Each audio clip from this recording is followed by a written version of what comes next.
Pemirsa, ditemukan jasad wanita di sebuah penginapan di kawasan wisata Kaliurang, Sleman, Yogyakarta. Mayat diduga korban mutilasi. Kasus dugaan mutilasi menggemparkan warga Sleman, Yogyakarta. Seorang wanita ditemukan tewas dalam kondisi dimutilasi di sebuah wisma di Jalan Kaliurang, kilometer 18 Pakem, Sleman.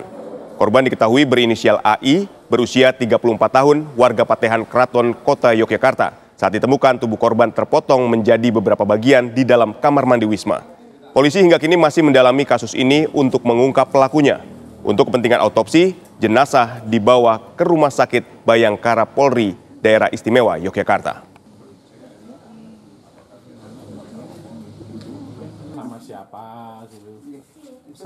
Kami mendapatkan informasi bahwasanya di salah satu kamar di hotel ini ada ditemukan seorang wanita yang dalam keadaan sudah tidak bernyawa. Pertama-tama kami sampaikan turut bela sungkawa atas meninggalnya korban.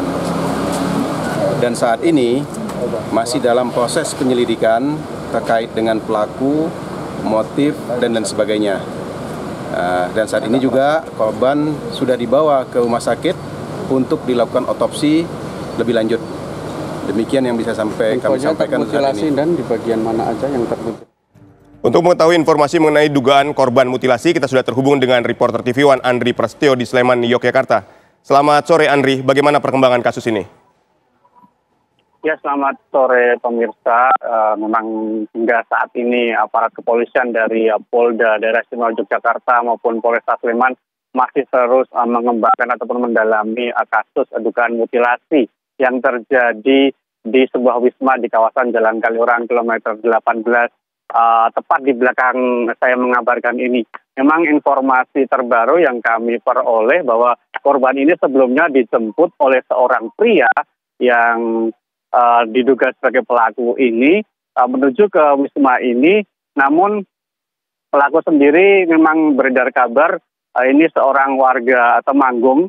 Namun informasi ini masih perlu diklarifikasi karena memang informasi yang didapat ini berdasarkan kartu tanda penduduk ataupun KTP yang ataupun tertinggal di wisma ini saat terduga pelaku ini melakukan sewa kamar di wisma ini sendiri. Namun informasi ini masih perlu didalami sendiri dan memang kasus mutilasi ini sendiri memang sempat menggegerkan warga sini karena ini terjadi diduga kasus mutilasinya terjadi pada Sabtu malam, kemudian baru diketahui pada Minggu malam. Itu berdasarkan pengakuan dari ataupun keterangan dari kepala dukus tempat. Memang ini terjadi saat penjaga wisma ini curiga karena memang di dalam kamar ini sendiri tidak ada aktivitas apapun, dan setelah didobrak korban ini berada di dalam kamar mandi di sebuah kamar itu dalam kondisi mengenaskan, yakni termutilasi menjadi beberapa bagian potongan sendiri. Dan memang polisi masih terus mendalami kasus ini, sementara wisma tempat terjadi TKP juga saat ini sudah tidak beraktivitas normal, artinya memang ini tamu untuk sementara ini tidak diperkenankan untuk masuk dan dialihkan ke wisma yang lain. Demikian informasi terbaru dari Sleman, Yogyakarta. Baik, Andri, apakah pada saat kejadian tidak ada suara teriakan dari korban misalnya karena memang ini pembunuhan yang tergolong sadis?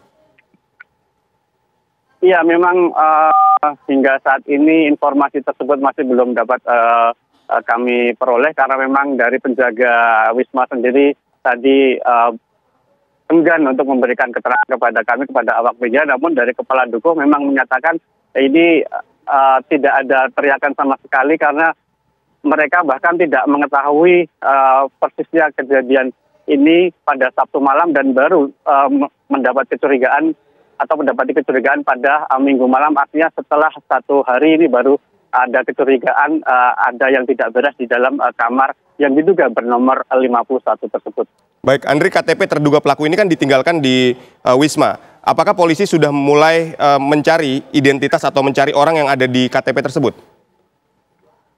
Iya, benar sekali, memang identitas ataupun KTP ini sempat tertinggal di resepsionis di Wisma ini, dan polisi sudah langsung melakukan pengejaran terhadap terduga pemilik KTP ini sendiri yang diketahui ataupun informasi kami dapat ini berinisial HP, seorang warga Temanggung yang datang ke sini mengendarai sepeda motor seorang diri. Dan memang hingga saat ini kami masih menunggu perkembangan terbaru dari kepolisian terkait untuk mengungkap motif dan juga pelaku dari aksi dugaan mutilasi ini.